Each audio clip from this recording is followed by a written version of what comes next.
Hi, welcome. It's time for another children's book reading by a candidate.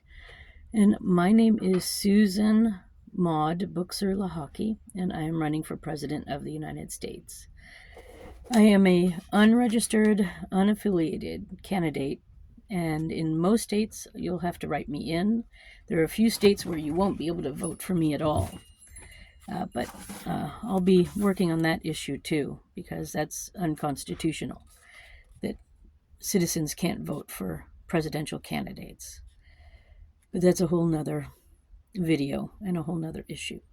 Anyway, the story I'm reading is about another presidential candidate who once was a president, and his name was Theodore Roosevelt. So the name of the book is Who Was Theodore Roosevelt? I like these books because they give a little quick history of what happened to the people, the famous people that the books are about. So I will probably, even after my campaign, continue to read these to you on a weekly basis because they're good. They're nice historical information about famous people. And Theodore Roosevelt was my favorite president, actually. So, or at least when I was a kid, because he was short and he liked animals and he liked nature. And I'm short, I like animals, and I like nature. So chapter 1, New York Boyhood. In 1858, New York City was the largest city in the United States. Almost 800,000 people lived there. Ships arrived in its port, carrying a wide variety of goods, including fabric, clothing, and food, along with people from many countries. Horse-drawn carriages rumbled down the crowded streets, and on October 27th of that year, Theodore Roosevelt Jr. was born there.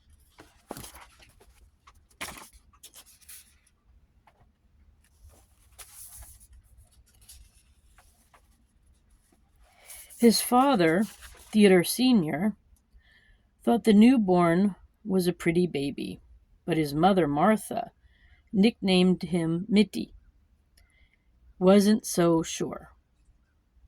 She thought her new son looked like a turtle. The Roosevelts already had a daughter named Anna. She and young Theodore were later joined by a little brother, Elliot, and then baby Corinne. For a time, Mrs. Roosevelt's sister, Annie Bullock, also lived with the family. Teddy, as his parents soon called Theodore, was part of a family that had deep roots in America. The first Roosevelts had come to New York from the Netherlands in 1644. The family bought plate glass in Europe and sold it in America. Teddy's family was quite wealthy. Mr. Roosevelt believed in using his time and his money to help others. One of his concerns was helping orphan children in New York City to find homes. And then there's a picture of Roosevelt home in New York City. So here he is. The whole family. I guess he's the one in his dad's arms here. Theodore Roosevelt. And then this is where he used to live in New York City. Probably where he was born. Back in those days, babies were born right at home. Young Teddy began his education at home, and his Aunt Annie teaching him how to read. For much of his childhood, he battled asthma, which often left him gasping for air and forcing him to stay inside. It was during this time that he discovered his great love of books. As he got older, he became healthy enough to develop his strength and become more athletic. The Roosevelt children and their parents spent their summers in the country outside of New York City. Oyster Bay on Long Island later became the family's second home in the country. Teddy explored his love of nature and animals. So that was his aunt, who was also his teacher. And then there we go. Theodore Roosevelt growing up. And that's the summer space, summer house where they would go to get fresh air. At 9, he wrote a book describing many of the insects he had seen. Teddy also sometimes brought home the animals he studied. It was not uncommon for snakes and frogs to get loose in the house. Studying nature and studying in general was becoming more difficult for Teddy because he had poor eyesight.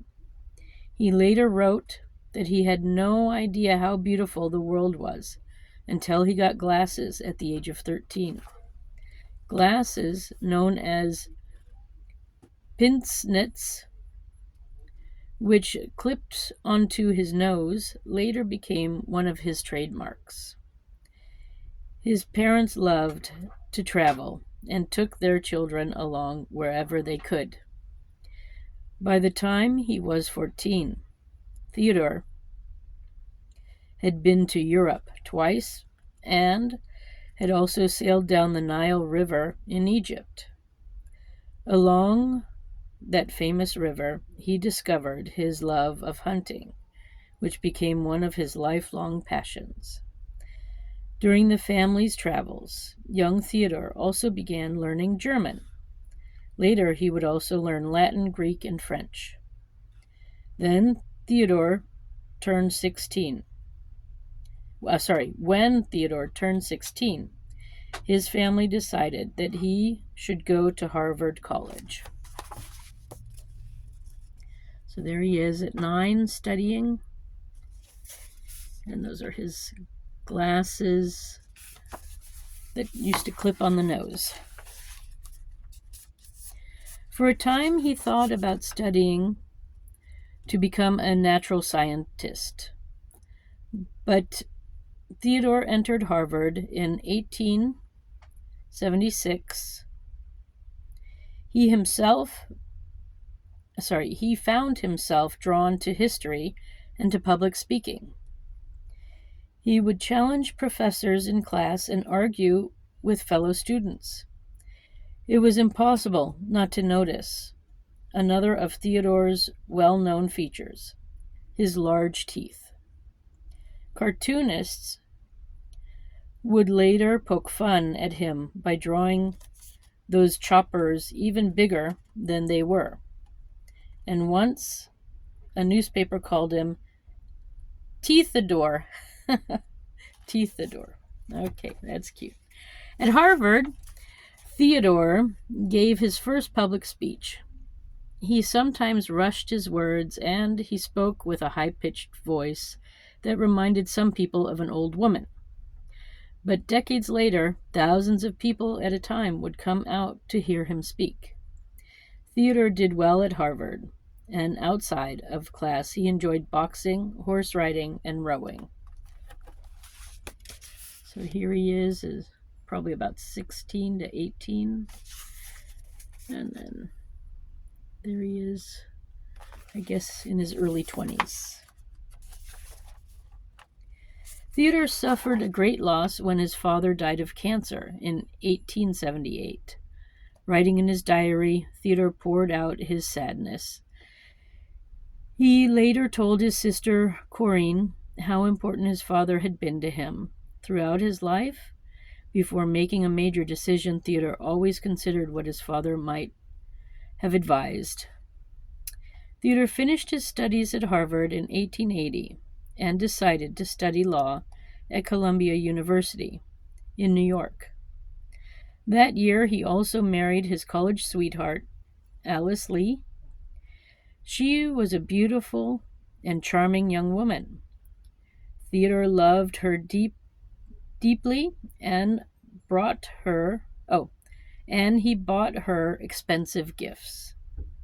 He promised to spend his money more carefully once he married, but throughout his life, he was always generous to his family.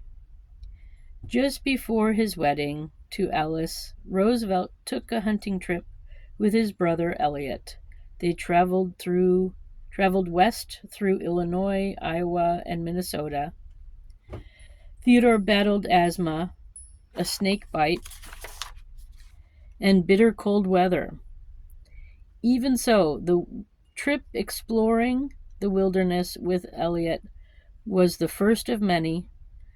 Theodore loved life on the American frontier. So here he is in a wedding to Alice.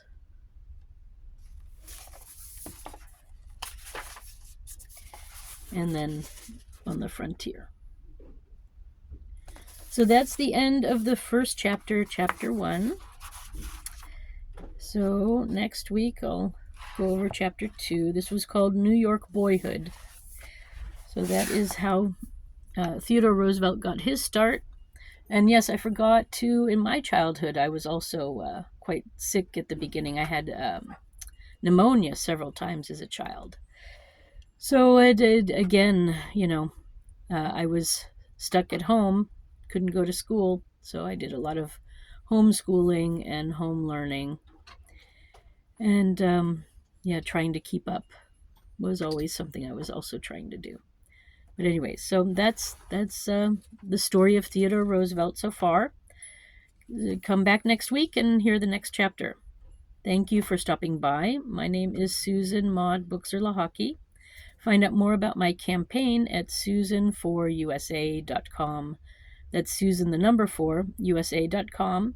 And if you like these stories and you want to help me, please subscribe to this YouTube channel so that I can eventually maybe go live on YouTube sometimes and spread more important news and information out there. Anyway, thank you for stopping by. Have a good day. Bye for now.